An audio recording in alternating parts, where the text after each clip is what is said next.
Welcome, friends, to another edition of Economic Update, a weekly program devoted to the economic dimensions of our lives and those of our children.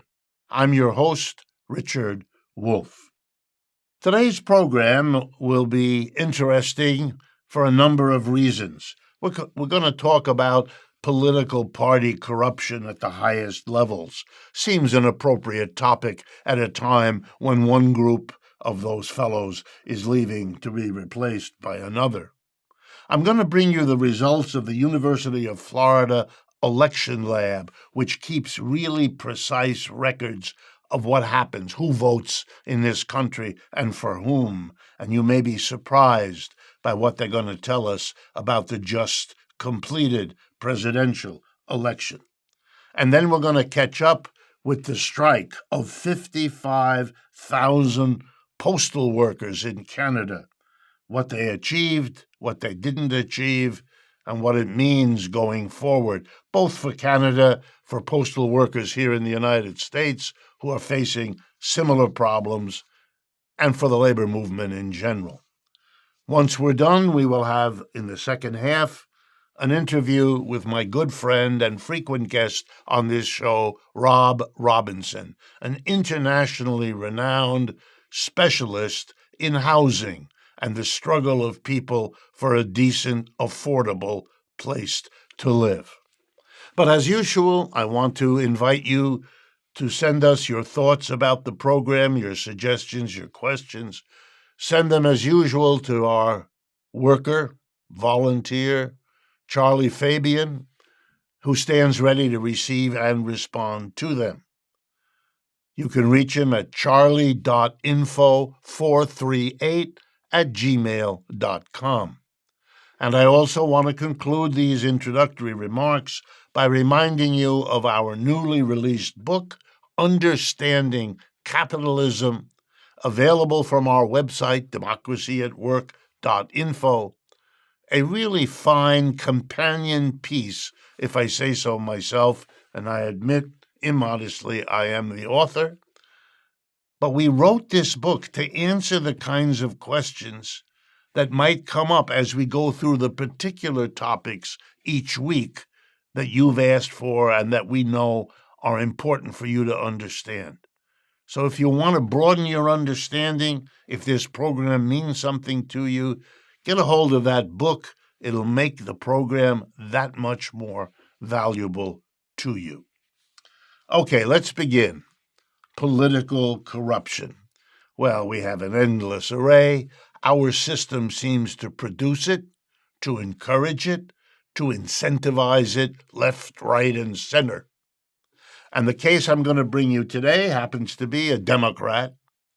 But given the change of government that's about to happen, I can assure you, without any risk of exaggeration, that a new group of corrupt officials will soon take their honored places at all levels of our government, starting, of course, at the very top. But let me get to this one who's different. He's on his way out. His name is Michael Madigan.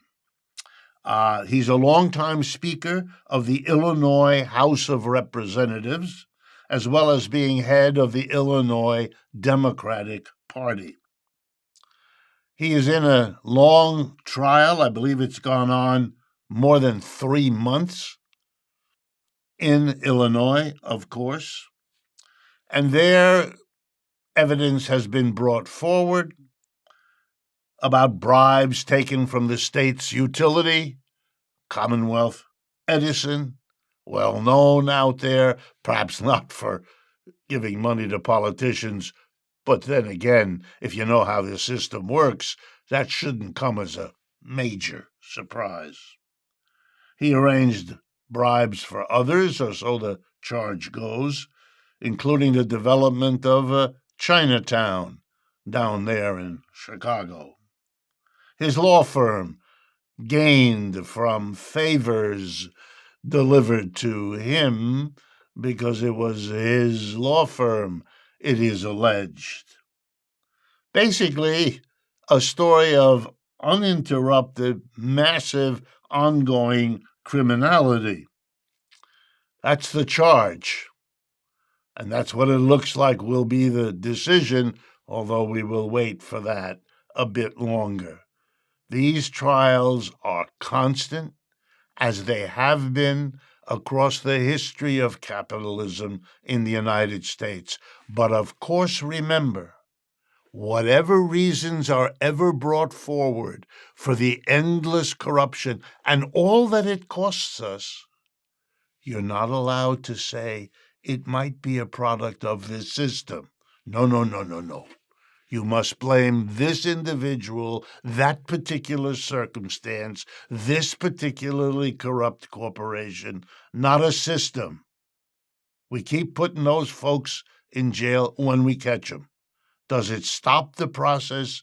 Not at all. You might think that would lead to new ideas about the systemic quality here, but you'd be wrong. Capitalism is sacrosanct. It's what we hold holy, and we pay the price. The University of Florida has something called the Election Laboratory. And what it does is carefully look at each election and study what it might mean. And I want to bring to you the major statistics about the presidential election we just had, because it teaches us some lessons you might be surprised to learn. All right, let's begin. A total of 245 million Americans were eligible to vote. That is, we exclude those who do not have citizenship in this country, they cannot vote. And we include felons in prisons in states where you cannot vote if you have been convicted of a felony. So we're not talking about them. Only those who are legally eligible to vote, 245 million, out of a total population of 330 million. Why all those people not voting? Mostly because they're too young. You have to be over a certain age to vote. And so this works out to 64% of the voting age population were eligible to vote. Wow. Wow. How many of them voted? Well, in Minnesota and Wisconsin, 76% of those who were eligible actually voted. At the other extreme, in Arkansas, Hawaii, and Oklahoma, they barely crossed 50%. Was roughly half voted, half didn't. All right, so what's the total who didn't vote but were eligible? 89 million people in the United States on November this last year, 2024, 89 million people eligible to vote did not do so. Why do I stress that? Because that's more than either candidate got. Not voting was more popular than either Mr. Trump or Ms. Harris. The majority of people voting, a plurality among the three, if you think of it as Trump, Harris, non-voting won, far and away. Let me remind you, Mr. Trump got 76.9 million votes, and Ms. Harris 74.4, with 96% of the vote counted on December 3rd. In other words, there is no mandate here, not even close. I calculated from these numbers the percentage of eligible voters that came out to vote for Donald Trump. The number, 31.3%. Less than a third of the eligible voters in the United States came out for Donald Trump. If 1% of the people who voted for Trump had decided to vote for Harris, she'd be the president and he'd be zero, worried about going to jail. 1% is all that would have had to change, and the outcome would have been very different. That's not a mandate. That's not a vast decision of the American people. None of it. Most of the American people didn't vote. Less than a third voted for Donald Trump. A lot less than a third. Millions of people, less than a third, voted for Donald Trump. Keep that in mind, especially when you hear the hoopla around the inauguration. It'll be a corrective to a lot of make-believe. The Canadian government, a few days ago, ordered 55,000 postal workers in Canada back to work, ending a strike that began on the 14th of November. This was cheered by the corporations because the government is now only going to bring a proposal to solve this by May 22nd. In other words, over 6 months, the workers will have to work, even though they don't want to, and they will have to accept the wages in place at the time they went on strike, which is why they went on strike, because those wages were inadequate. I want to stress what we're watching in Canada. The government called in because the employers don't want to meet the demands of the workers. And to make it clear, in case you're wondering, the workers initially demanded 24% increase over 4 years. They since, in order to reach an agreement, reduced it from 24% to 19% over 4 years. The company that runs the mail in Canada offered 11.5%, not 19. Now let's look at this. What's been the average rate of inflation, rising prices, over the last 40 years in Canada? It's averaged 2.5%. Sometimes above, sometimes below. That's the average. Well, over 4 years, if you count the average, we're talking 9 or 10% is what's going to happen to prices over 4 years. So if you got 9 or 10%, you'd just be even with the cost of living. You wouldn't be getting anything for the fact that you're experienced on the job, have done it better, have learned new techniques, or anything else. All that the union is asking is about a 2% real gain in your standard of pay over the 4 years. And that's what they're being told is excessive. The company wants to give them 11. And you know what that means when you adjust for the difficulty of measuring prices?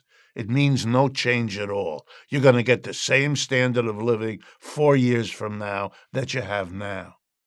You will see no improvement at all. You want to do something special for your children or your wife or your husband, you'll have to borrow even more money than you're already borrowing. You want to know why there's a labor movement militancy on the rise?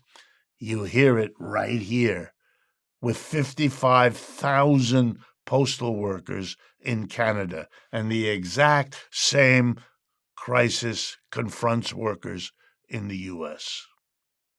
We've reached the end of the first half. Stay with us. When we come back, we will interview Rob Robinson on the housing question at home and abroad. Friends, as you know, any project like this takes money, and we don't want to bore you or burden you. On the other hand, you, our audience, are the source of our funding, and we wouldn't have it any other way. If you can, please consider making a donation. It will be enormously appreciated. Welcome back, friends, to the second half of today's economic update. I am very proud and pleased to bring back to our microphones and cameras Rob Robinson, who's been with us before. He's a formerly homeless community organizer and activist based in New York City. His work focuses on human rights and especially on changing how people now relate to land and to housing. Working with social movements around the world, Rob is also the USA-Canada coordinator of the International Alliance of Inhabitants, a worldwide alliance of 12,000 organizations supporting a zero evictions platform. He is a regular guest lecturer at the City University of New York Graduate Center and is currently also an adjunct professor of urbanism in the design and urban ecology programs at Parsons New School University here in New York City. So first of all, Rob, thank you for taking time to be with us again today. Thank you for having me, Professor. Okay, here we go. Housing, as almost everyone now admits and says, is becoming more unaffordable in the United States today. How bad, in your judgment as an activist on the ground, how bad is the housing situation in the United States now? It's terrible not only here in the United States, Professor, it's a worldwide issue, right? The price of housing as a commodity has gone beyond the reach of common man, right? We used to have a thing in this country where we say purchasing a home is a way to wealth. It's not a way to wealth, it's a way to perpetual debt. I think it's problematic. The fact that it's a commodity needs to change. And as long as it's a commodity, we're going to struggle in this particular country. It is, listening to you, because I know you and I follow your work, it's as if the world were unwilling to admit that it's working its way back to a situation that exists now in third world countries, many of them, and used to exist everywhere. That rich people had lovely homes and poor people had no homes at all, lived on the street, lived in the back porch, lived under the back porch. It's extraordinary, the reverse being underway as we talk. I understand you recently went both to Spain and Brazil. Were those trips in part to deal with housing, and can you tell us what was going on there? What kind of strategies, what kind of activism did you encounter? So let me start out with Spain and Barcelona. So I have a long working relationship with the social movement there called the Movement of People Affected by Mortgages in Spain. They go by the acronym of La PAH, PAH. And it's a group that's been pushing back on the banking system and the government and large housing ownership because people are effectively being forced out of housing. Housing is being taken as a commodity. People can't afford it, so people find themselves being foreclosed and evicted in record numbers, similar to the phenomenon that we went through here in 2008 when the mortgage portfolio of Countrywide was purchased by Bank of America. A similar situation happened in Spain when the mortgage portfolio of Catalunya Bank was purchased by Blackstone, a US-based company. So hence the connections to work with these movements out of Barcelona, since Blackstone is a US-based company and one of the largest providers or owners, I shouldn't say providers, excuse that mistake, one of the largest owners of housing in the world. And I think in Brazil, it was a little bit of a different reason why I was there, but they're connected. So I was there for an international conference on criminalization, poverty, and status. People are being criminalized because of the fact that they're homeless all over the globe. People are impoverished. That's why many of them are homeless. And the status of a person, right? We don't respect the fact that somebody is homeless. You're a cast off on society. So hence, going to both of those places was important, and to connect these two messages in a real way, I think, is important. Yeah, let me just add that, in simple economics, if you want people to be able to live in a home they can afford and that is adequate to their needs, you either have to give them the wages enabling them to pay for it, or you have to bring down the price of it so they can afford it, one or the other. If you can't do that, and people therefore cannot access homes, to turn around and say you're a criminal under the law because you don't have a home, I mean, that's a kind of torture. It ought to be illegal and immoral. It certainly is immoral. It ought to be illegal. And that's something I know you've spoken about. That's right. Tell me a little bit about how you see the causes of this. What is it? What's making this happen, both here in the U.S. and globally? I think you just raised the key point. Wages don't rise as fast as the cost of housing. So people are going to be impoverished. This country set aside a certain part of the population to be impoverished from the time it was created. And it just continues and exacerbates over generations, right? It's a challenge. So until you raise wages and the price of housing sort of stops rising so quickly, you're going to have people struggling. But I don't think people look at it that way. When you're talking about capitalism and profit, I probably have done it on this show in the past. Profit is a sort of a drug for the capitalist, right? The more I make, the more I want. And that urge is never satisfied. So I don't care about the people that are being cast off. They're cast off. You failed. You can't compete in this market, then go elsewhere. But where you're going to go when this is happening all over the world? And then to add insult to injury, you're criminalizing a person because they can't keep up with your system that works against them. It's so problematic in so many ways. In ancient England, they had something called the poor laws. When you were too poor to afford a place to live, you were told you're a criminal, and the explanation was because you're poor, as if your poverty was a matter of casual choice on your part. And you can hear the echo nowadays in so-called conservatives who likewise need to make poverty, homelessness, some matter of a perverse choice of a therefore perverse person rather than a social phenomenon. It's extraordinary.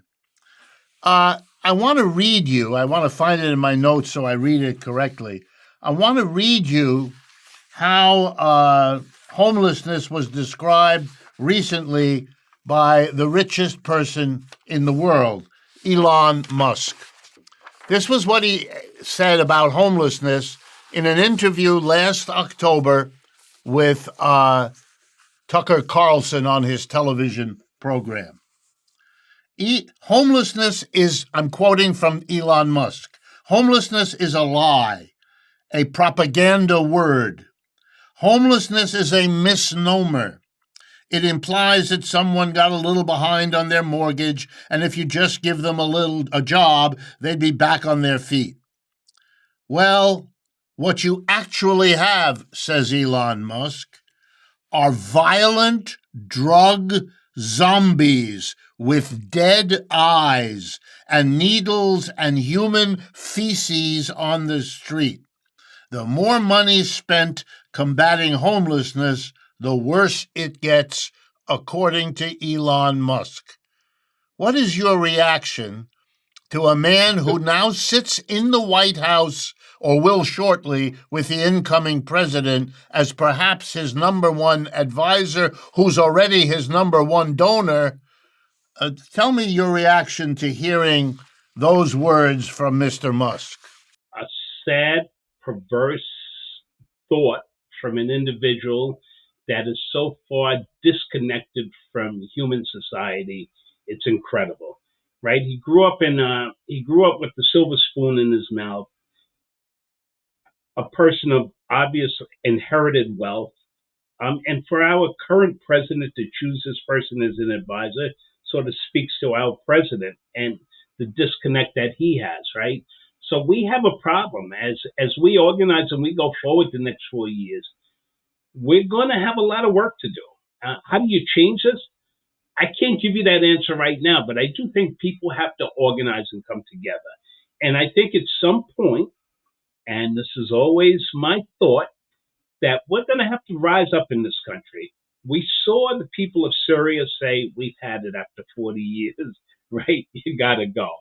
When are we going to have our fill level here in the U.S.? It's always a big question for me. In 2008, when our president took out tax money to bail out the banks, we didn't respond. I think at some point we're going to have to respond.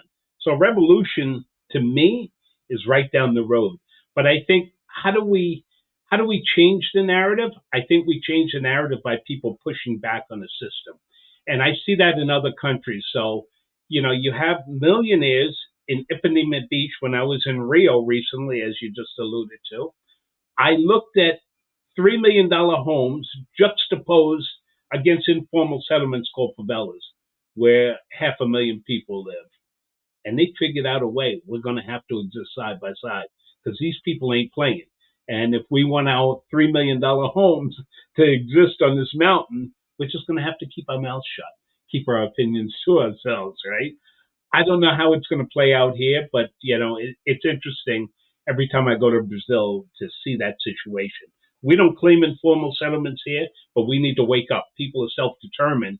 And if you can't find a way to make housing affordable, people are self-determined and they're going to figure out the answers. And you'll find informal settlements all over the U.S. as we currently speak.